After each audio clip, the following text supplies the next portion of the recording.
ಆರಿ ಬಿಡ್ತದ. ನಾನಂತಂದ್ರಿ ನಷ್ಟ ಆಗತ್ತಿರಷ್ಟೇ. ನಾ ಮಾಡಿದೆ ಅಂತಕ್ಕಂಥ ಭಾವ ಬಂತು ಅಂತಂದ್ರ ಅಹಂಕಾರ ದೊಡ್ಡದಾಗ್ತಾ ಹೋಗ್ತದ. ನಾನು ಮಾಡಿಲ್ಲ, ಮಾಡಿದ್ ನೀವೇನೆ. ಆದ್ರೆ ಭಾವ ಏನಿರಬೇಕು, ಇದು ಗುರು ಕೃಪೆಯಿಂದ ಆಗ್ಯದ, ತಂದೆ ತಾಯಿ ಕೃಪೆಯಿಂದ ಆಗ್ಯದ, ಭಗವಂತನ ಕೃಪೆಯಿಂದ ಆಗ್ಯದ ಅಂತಕ್ಕಂಥ ಭಾವ ನಿಮ್ಮಲ್ಲಿ ಬಂತು ಅಂತಂದ್ರೆ ನಿಮ್ಮ ಅಹಂಕಾರ ಅಂತಕ್ಕಂಥ ಮೇಣಬತ್ತಿ ಆರಿ ಬಿಡುತ್ತದ. ಅದಕ್ಕ ಬಸವಣ್ಣ ಹೇಳಿದ್ರು, ಮಾಡಿದೆ ನೆಂಬುದು ಮನದಲ್ಲಿ ಹೊಳೆದರೆ ಏಡಿಸಿ ಕಾಡಿತ್ತು ಶಿವನ ಡಂಗೂರವ. ಎಷ್ಟು ಸರಳ ಹೇಳ್ತಾರ ಅಧ್ಯಾತ್ಮವನ್ನ, ಎಷ್ಟು ಸರಳ ಹೇಳ್ತಾರ. ಅಹಂಕಾರ ಅಂತಕ್ಕಂಥ ಮೇಣದ ಬತ್ತಿ ಆರಿಸ್ಬೇಕಂತಂದ್ರ ಮಾಡಿದೆ ನನ್ನದಿರ ಲಿಂಗಕ್ಕೆ, ಮಾಡಿದೆ ನನ್ನದಿರ ಜಂಗಮಕ್ಕೆ, ಮಾಡಿದೋ ನೀಡಿದೋ ಮನದಲ್ಲಿಲ್ಲದಿದ್ದಡೆ ಏಡಿಸಿ ಬೇಡಿತ್ತ ನೀಮ ಕೂಡಲ ಸಂಗಮ ದೇವ. ಬೇಡಿದ್ದನ್ನು ಕೊಡ್ತಾನಂತ. ನಾ ಮಾಡಿದೆ ಅಂತಕ್ಕಂಥ ತಲೆಯಾಗ ಹುಟ್ಲಿಲ್ಲ ಅಂತಂದ್ರೆ ನೀವು ಬೇಡಿದ್ದನ್ನ ಕೊಡ್ತಾನ ಪರಮಾತ್ಮ. ನಾ ಮಾಡಿದೆ ಅಂತಕ್ಕಂಥ ಭಾವ ಹೋಗಬೇಕು. ಒಬ್ಬ ಶಿಲ್ಪಿ ಇದ್ದ, ಮೂರ್ತಿಕಾರ, ಬಹಳ ಸುಂದರವಾದ ಮೂರ್ತಿ ಕೆತ್ತಿದ್ದ ಆತ.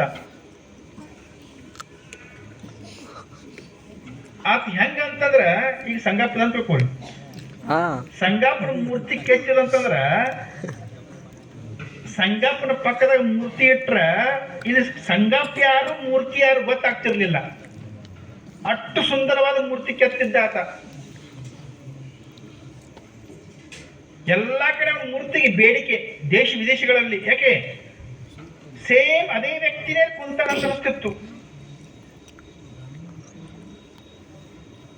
ಒಂದು 50-55 ವಯಸ್ಸು ಆತನಿಗೆ. ಒಮ್ಮೆ ಒಬ್ಬ ಜ್ಯೋತಿಷಿಗರು ಏನಂದ, ಅವನ ಮುಖ ನೋಡಿ, ನಿಮ್ಮ ಮರಣ ಇನ್ನೊಂದು ತಿಂಗಳದಾಗ ನಿಮ್ಮ ಮರಣ ಅದ. ಈ ತಿಂಗಳ ಕೊನೆ ದಿವಸ 30ನೇ ತಾರೀಕಿಗೆ ಸಾಯಂಕಾಲ 6 ಗಂಟೆಗೆ ನಿಮ್ಗೆ ಸಾವದ.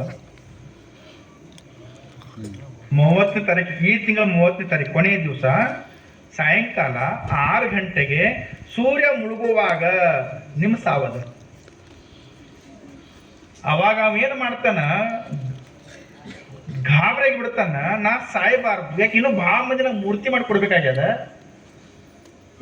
ಬಹಳ ಜನ ನನಗೆ ರೊಕ್ಕ ಕೊಟ್ಟಾರ, ಹಣ ಕೊಟ್ಟಾರ, ಅಡ್ವಾನ್ಸ್ ರೊಕ್ಕ ಕೊಟ್ಟಾರ. ನಾ ಸತ್ಯ ಅಂದ್ರೆ ಇನ್ನು ಮೂರ್ತಿ ಕೊಡೋರು ಯಾರು ಅವರಿಗೆ? ಆ ಹಣ ಎಲ್ಲ ಬಳಸಿಬಿಟ್ಟಿದ್ದೇನೆ.